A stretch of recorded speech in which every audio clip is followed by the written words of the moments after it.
James and the Red Balloon.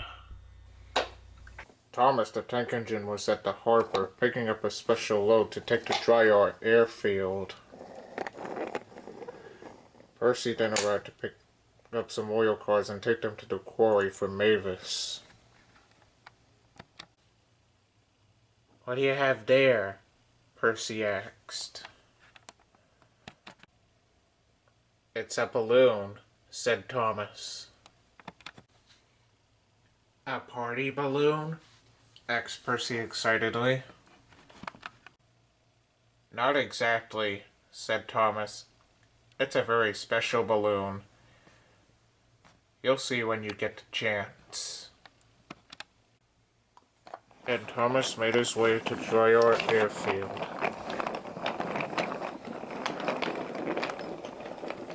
Thomas soon arrived at Dryaw airfield. And as soon as they unloaded Thomas's cars, the hot air balloon was finally finished. Just as Daisy arrived.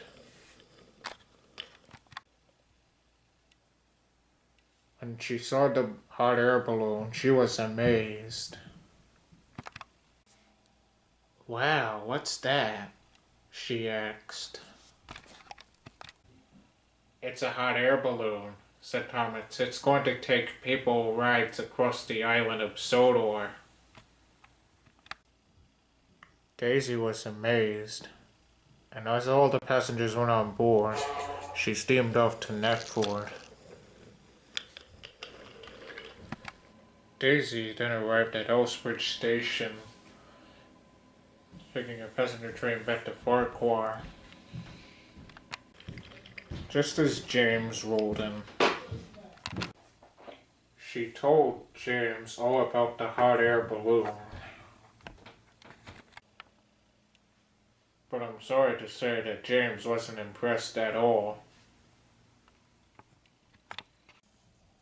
And when he saw the hot air balloon, he wasn't even impressed at all either. "What do you think will happen if the balloon takes our passengers away? And what do you think will happen to us then?" And he steamed away.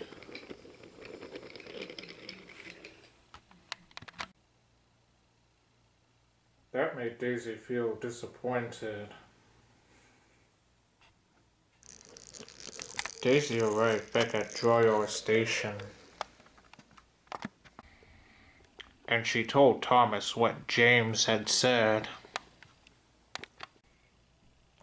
That made Thomas feel a bit disappointed. Just as the hot air balloon rose into the air, the conductor's whistle then blew, and as Thomas said it all, he felt as if he thought that James was right.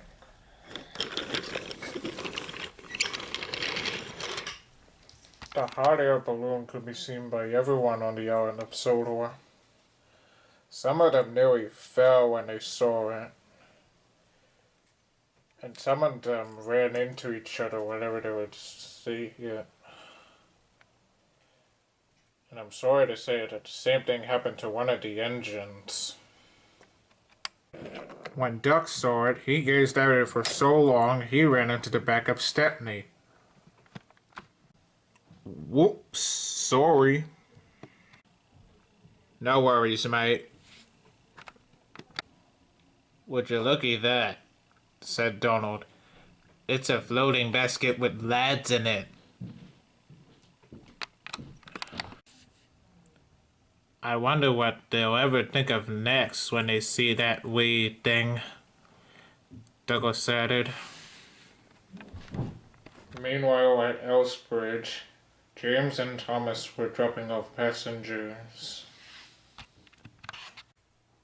"If the balloon takes our passengers away, there won't be any use for us engines anymore," Thomas said worryingly.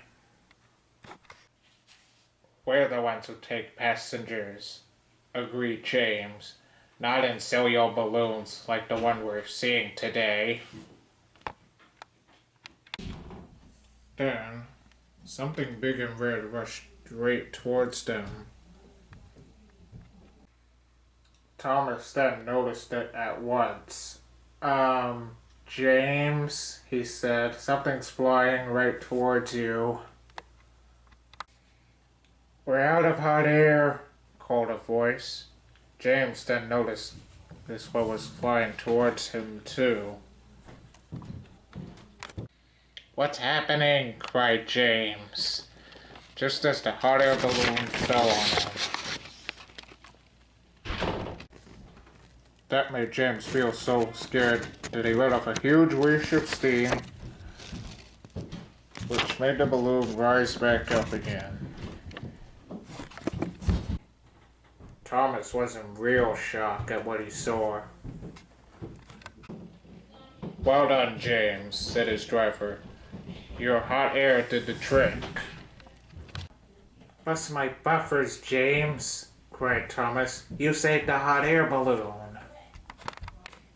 I didn't mean to, groaned James. Oh dear, now it's sure to take our passengers away. Whenever James would be at Elsbridge, he would watch the hot air balloon taking passengers across the island. Rails are better than airways any day, he said. We should be taking those passengers, not that red floating thing. As James was about to take the local service down to Tidmouth, Topham Hatt was there.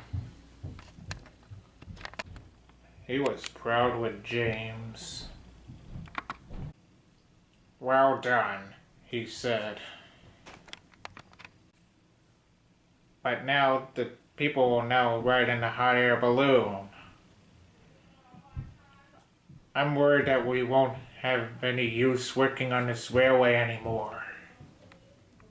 Sir Topham Hatt stared, then he laughed. Don't be silly, James. The hot air balloon was there for people to ride on, although they will need a ride home by some of my engines. That made James feel very delighted. I completely thought that we were going to be replaced. No, James, Sir Topham Hatt laughed. I would never replace any engine with something else so that people will ride on them. James was delighted and began to tell the other entrants the news about what he thought what actually happened, was going to happen. And I'm pleased to say that Sir Topham Hatt was right. The engines were taking people to and from the airfield. I'm happy to say that whenever James would be at Elsbridge, he would often whistle hello to the people that are in the balloon whenever it would pass by. And sometimes, whenever he would think about the hot air balloon, he would wish that he would fly too.